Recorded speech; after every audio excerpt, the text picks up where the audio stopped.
Bonjour à toutes et tous. Alors, les perfectionnistes, c'est nous. Donc, quand on voit cette photo, qu'est-ce qu'on se dit? Le visage est trop sombre et les mains aussi. Enfin, c'est ce que je pense. Je ne suis pas le seul à penser puisque la personne qui a fait cette photo, merci Lisa, le pense aussi. Alors, donc, du coup, on va travailler sur cette photo pour en arriver à ce résultat. Ce visage dégagé et les mains un peu plus claires. Vous voyez la différence, hein, je vous montre, voilà. Alors, évidemment, vous avez remarqué, si vous regardez bien, tout le reste du corps, le pantalon, etc., la lumière, rien n'a changé, hein. C'est toujours la même lumière. Donc, on va fermer le résultat final, puisqu'on l'aura tout à l'heure, si on travaille bien. Donc, première chose, déjà, on va faire, on va dupliquer le calque d'origine. Donc, je maintiens Alt, la touche Alt, qui est à gauche de la barre d'espace. Je maintiens ma souris, le clic gauche de ma souris, et je monte le curseur vers le haut et je lâche. Voilà, et là j'ai dupliqué. Ou alors vous avez une autre solution, c'est le fameux CTRL C et après CTRL V. Alors inutile d'enlever votre doigt du contrôle, hein, vous le maintenez, vous changez simplement de C en V. Voilà. Donc ici, là, on se retrouve avec trois calques. En fait, on n'en a besoin que d'un. Enfin, celui d'origine et celui de travail.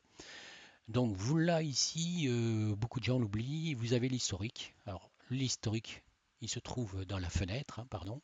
Ici vous avez l'historique. D'ailleurs tiens, on va en profiter pour enlever l'histogramme, ça sert à rien, dans le cas qui nous concerne. Et donc on va dans l'historique remonter, on va dire, on va rester sur dupliquer. Voilà, vous voyez, donc ces deux actions-là, c'est très intéressant l'historique, hein. C'est-à-dire que ça évite de faire CTRL Z à chaque fois. CTRL Z, ça élimine l'action que vous avez fait. Voilà, donc on va travailler sur ce calque. Et je vais quand même vous montrer quand même ce qu'on pourrait faire si on augmentait l'exposition, ce que ça donnerait. Donc je vais aller dans le développement. Et dans le développement, on va essayer donc d'augmenter l'exposition. C'est ce qu'on peut se dire. On se dit, bon, c'est sous-exposé, je surexpose. Voilà ce que je fais, vous voyez, moi je veux ce résultat-là. Et donc vous remarquez, ben, franchement, tout est cramé quoi, hein, autour du petit garçon, tout est cramé. Donc CTRL Z, j'élimine l'action. Je vais essayer avec la luminosité et je vais mettre un fond. Et vous voyez que même un fond, eh ben, le visage n'est pas dégagé. Donc inutile non plus. Donc on va utiliser une autre manière, pardon. Donc j'annule le développement. Ici, vous avez l'outil densité moins. C'est celui-là qu'on va se servir. Alors si vous ne l'avez pas, c'est possible. Il me semble qu'il est par défaut, hein, ou si vous avez mis une mise à jour, je pense qu'il doit y être. Vous allez dans votre fenêtre et pardon, dans l'affichage et vous allez dans personnaliser la barre d'outils et vous l'avez là-dedans. Donc c'est simple hein, pour le prendre, vous le prenez et puis vous le placez soit au-dessus, soit là-dessus. Enfin bon, tous les outils sont déplaçables. Hein, vous pouvez supprimer les. Enfin bon, ça c'est la base du logiciel. Donc je repars sur donc ma densité moins qui est ici. Alors, pour bien faire, je vais grossir quand même, hein. Alors, il y a une facilité hein, pour grossir. Alors, vous avez normalement la main hein, qui déplace votre photo, mais si vous voulez grossir, agrandir, vous maintenez la touche contrôle et avec la roulette de la souris, vous voyez, ça marche bien. Et pareil, pour de bas en haut, vous tenez Alt, la touche Alt, et puis vous glissez avec la souris. Voilà. Donc, nous, on va placer le visage. Voilà. Et c'est un bas garçon. Donc du coup, j'ai choisi donc ça.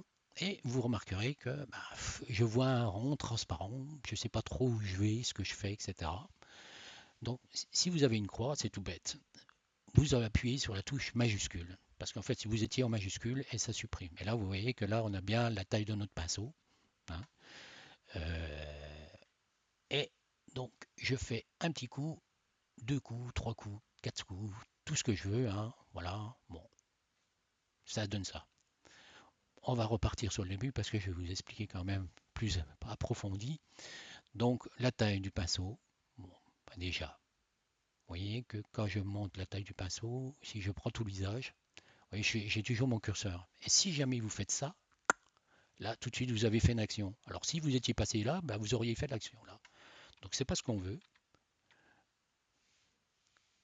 je vais voir à l'origine, vous choisissez votre taille de pinceau et vous cliquez, donc vous voyez votre curseur, vous cliquez à côté. Comme ça, vous avez le pinceau qui apparaît. Donc là, je veux éclaircir. Voilà, là, vous voyez, si je regarde là, sur la partie gauche du visage, que nous on voit, hein, pas sa partie liée à lui, on a le soleil qui tape dessus. Donc on est déjà bien. On pourrait peut-être rediminuer un peu le pinceau et le faire plus sur le. Vous voyez, toujours taper à côté de la photo, ou même là, hein, vous pouvez taper là aussi à côté, et faire un peu plus là. Voilà, pour pas trop éclairer le côté. Alors on a un peu les yeux qui sont un peu noirs aussi. Alors on pourrait faire ça et ça. Voilà. Bon, si on regarde un peu de loin, c'est pas mal. On a le visage qui est dégagé. Alors tout ça, c'est par exemple, alors je vais vous le montrer sur la main. Moi, je vais plus toucher au visage, je trouve qu'il est pas mal. Si on refait par exemple la main, les mains, pardon, voilà, par exemple, donc je clique à côté, c'est pas assez gros. Enfin, ça va être assez gros pour vous montrer ce qui se passe. Si je prends une dureté, par exemple, de 100%, alors là, je vais grossir. Voilà, si je prends une dureté, vous voyez ce que ça fait? On voit la forme du pinceau. C'est très moche, quoi, du coup. Donc on va aller supprimer ça. C'est pour ça que la dureté, il vaut mieux la mettre à 50% vers là, à peu près. Bah, ça, tout dépend ce que vous voulez. Le flux, c'est pareil.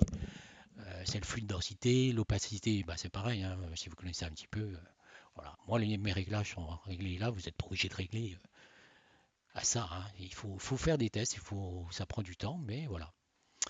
Donc, je reprends ma petite formule, c'est-à-dire, je reprends tout ce que je veux. Vous voyez, là, maintenant, je vais cliquer là, comme ça, j'ai mon pinceau. Peut-être un peu plus gros. Alors évidemment, vous pouvez le taper hein, si vous voulez. Vous cliquez dedans. Puis vous si vous voulez être plus précis, je vais taper 900 par exemple. Hein, voilà. Et puis voilà. Donc si je fais ici, voilà. Et là ça a de la gueule parce que là ça éclaire l'extrémité des doigts. On respecte les nuances d'ombrage. Hein, vous voyez, comme ça c'est pas mal. Donc je retourne là. Et puis alors quand je passe le pinceau, il faut quand même que je précise. Je clique hein, quand je mets un coup de pinceau, c'est-à-dire je recommence. Hein, je vais refaire le dernier coup de pinceau. Je reprends donc mon outil ici.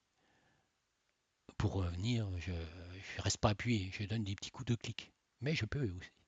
Voilà, oui. Je donne des coups de clic, quoi. Hein. Bon. On va revenir peut-être au troisième. Voilà. Quatrième, ouais, cinquième même. Voilà.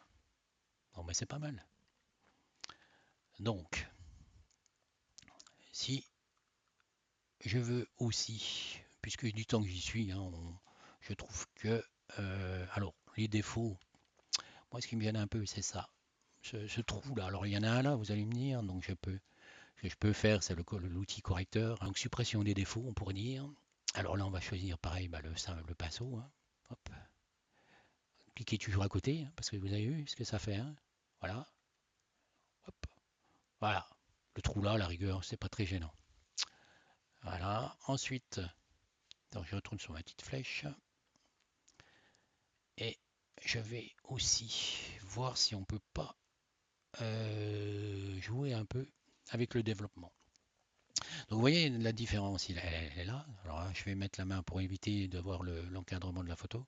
Si j'appuie là, je vais enlever la visibilité du calque. Voilà, vous voyez un peu. On voit bien la différence. Voilà. Je refais la duplication du calque.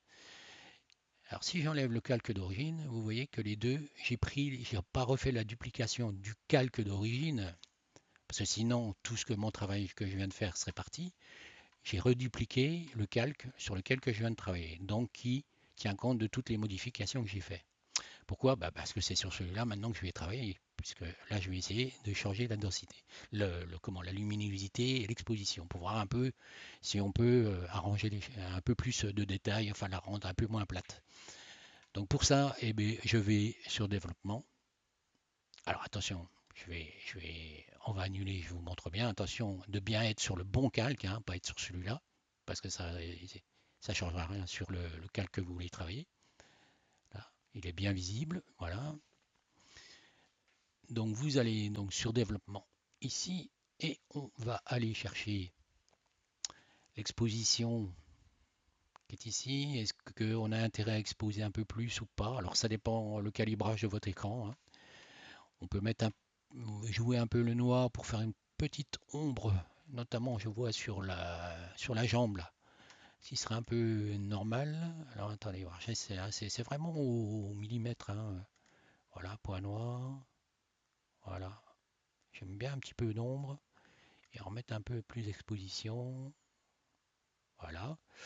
Après un peu de lumière. J'adore la lumière, moi. Je sais pas vous, mais c'est quand même intéressant. Surtout que sans lumière, il n'y a pas de photo. Voilà, ça c'est bon. Ok. Alors, c'est un peu disgracieux ce pansement là. Je sais pas ce que vous en pensez. On va essayer de le voir après.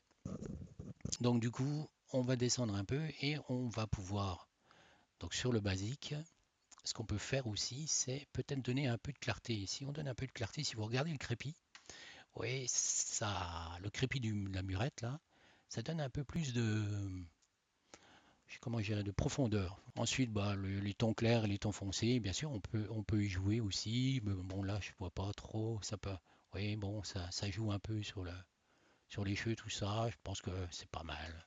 Si on va sur les trop foncés, c'est trop foncé. Et puis bon, voilà, c'est pas mal. Voilà. Moi, dans l'idée, je pense qu'on est pas mal. Donc, on fait développer, puisque tous les changements qu'on a fait, voilà, voilà, il a bien enregistré ça. Et on va revenir sur ce pansement là. Quelqu'un a mis un pansement, je ne sais pas.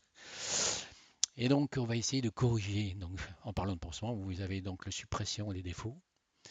Et si vous restez appuyé sur la petite flèche, on peut essayer celui-ci. Voilà, c'est moins grave quand même, hein. Vous voyez, j'ai juste cliqué un clic gauche, hein, souvent, hein, c'est quand même l'essentiel. C'est quand même moins moche. Voilà, voilà.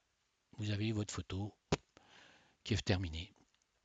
Quand vous avez fait ça, eh bien, l'idée, c'est donc de fichier exporter.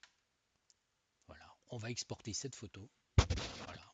Alors, vous voyez, on a le calque qui va être exporté, puisque vous voyez, on a le pansement qui n'existe plus, le granulé du crépi, etc. Donc, on est bon. On est sur le bon calque à exporter. Et donc, on va le mettre à la place du PT, parce que ça, c'était celui que vous avez fait. Je l'enregistre. Bien sûr, on va le remplacer. Voilà.